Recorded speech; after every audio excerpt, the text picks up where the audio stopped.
So Donald Trump just told the House Republicans to vote to release the Epstein files because, quote, we have nothing to hide. That's a full reversal from the guy who spent months calling this the Jeffrey Epstein hoax and pushing his party to block a vote on releasing the files. Let's talk about why that matters. First, Trump and Epstein weren't strangers. Back in 2002, Trump told New York Magazine, I've known Jeff for 15 years. Terrific guy. He likes beautiful women as much as I do, and many of them are on the younger side. That's his quote, not a conspiracy theory. They partied together for years. There are photos, videos, and witness accounts of them at Mar-a-Lago and other events. Only after Epstein was in serious legal trouble did Trump start saying he was not a fan and trying to minimize the relationship. Second, until about 5 minutes ago, Trump's White House fought transparency on this. He and his team promised to lift the veil on the Epstein files.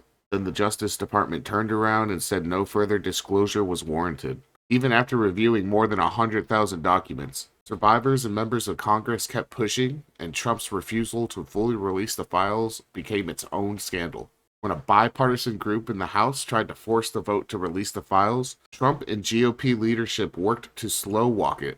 Speaker Mike Johnson even delayed a Democrat swearing in during the shutdown because her signature would hit the 218-member threshold to force that vote. New documents are already out. Last week, the House Oversight Committee released more than 20,000 pages from Epstein's estate and prior investigations. In those emails, Epstein writes that Trump knew about the girls and spent hours with one victim at his house, while also saying Trump never got a massage, meaning there's still no direct evidence Trump personally abused her. But that version of events clashes with Trump's claim that he knew nothing. At the same time, Epstein survivors are literally outside the Capitol begging Congress to release all the files, no hiding, and that transparency is the only path to any kind of closure. So when Trump suddenly says we have nothing to hide, remember the context. Long documented friendship with Epstein, years of resisting full disclosure, base that's furious, and survivors demanding answers. And now a political crisis that's finally forcing his hand. This isn't some brave stand for truth.